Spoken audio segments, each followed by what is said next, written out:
on? YouTube fam, what's up? Hey, listen, just in here getting my cup of coffee. Would like to do a three-part series here on updating your TV. And this is basically updating your TV for the novice Z9F owner. A lot of people out there that are getting the Z9F are novice owners, basically. And what I mean by that is they have never owned a high-end TV before. And the reason they're able to afford the TV right now is for the simple fact that it's outstanding price, and it's the best TV out there for the money, and the best TV out there, period, in my opinion. But with that said, please like and subscribe.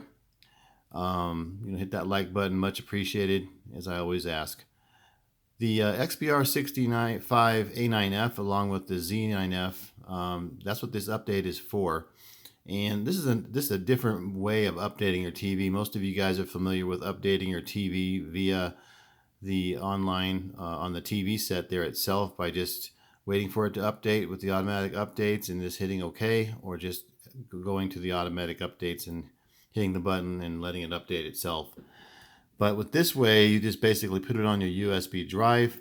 You just go to sony.com/electronic support, and you'll see this where it says, Z9F, 65 A9F, excuse me. And then what you'll do is just basically follow the directions here before you start. And it says, check the software version by hitting the help button on the remote, all that good stuff. It says it all basically here in front of your eyes, and it tells you how to put it on your USB drive. You basically follow this exactly like it says. Now, I'm not going to go through all of that, because if you're going to actually do this, you'll do it yourself by looking and following the directions. But what I can go and tell you that the benefits of doing it through the USB is you get the updates quicker, because they basically put it on for the USB first, and then of course they start rolling it out slowly to customers throughout the nation that have automatic updates hit on their TV. And if you don't have the automatic updates slid on your TV, the little slider there, make sure you have that on if that's what you entail to do. It fixes the issues basically with Apple AirPlay. It doesn't work because the Apple fails to pair correctly, so it has some pairing issues before. They fix that, and improves the general performance of the TV. Now, it also has previous benefits and improvements when you'll actually hit this little button here, which takes you that. It looks like this normally, but if you hit the button, it takes you to the previous improvements. I won't read them all out, but let's read just a few. It redesigns the start menu, and boy, does it redesign it a lot better with that Android 9 Pie. It looks way better than the original 2018, which was what I have on my TV as well. And it basically redesigns the screen to display the current channel in a small window within the screen, which is kind of cool. Adds a timer icon to the home screen as well. And this is just a few things that it does. I'll read off a few more. Integrates Dolby Atmos support with TV speakers, and combines the video album and music apps into the media player app. It basically redesigns the whole Android system of your TV set. And any bugs that were put on the TV or have on the TV, like I noticed that I have the 2018 original firmware version. I noticed it doesn't sync with my receiver that great. Sometimes I have to turn the receiver off and on. Sometimes I have to unplug the receiver. Sometimes I have to unplug the TV.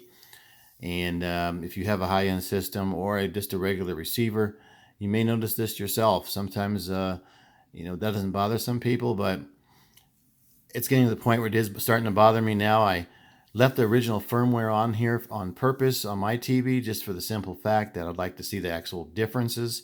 And I'm going to make this into a three-part series on 1, 2, and 3. This is the first one here, just giving you the idea of what's going on with the updates and how to do it via USB. And the second part's going to be, I'm going to actually have a little video where we're going to show the exact same footage before and after, so we could see exactly if there's going to be a difference in the actual picture quality of updating the TV.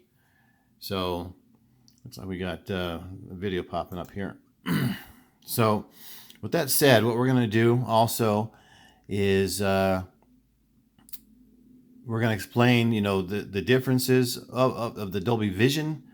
Some people say there's a Dolby Vision upgrade physically looking at it, the TV, you could actually see the difference. So we're going to actually experiment with that as well. Now, I do know this update is pretty much sound. I haven't heard any complaints about it. If you have any complaints, please put in the comment section what your complaint was when you did update it, so we all know. Also, A9F owners, I never hear from anybody that has an A9F TV. Please chime in. We'd like to know how you like your TV. You hardly hear about the A9F at all anymore. Some people say it's the best OLED ever made. And, some people argue that the A9G is the best OLED ever made. So, with that said, guys, we're going to start this 3-part series. I just wanted to touch base with you on the new firmware update, version 6.36.26. There's no point, excuse me, 3626. So you guys have a good one, and look out for the next video. We're going to do the actual what it looks like on on the screen now, and then I'm going to update it, and then we're going to go ahead and see what the differences are. You guys have a good one.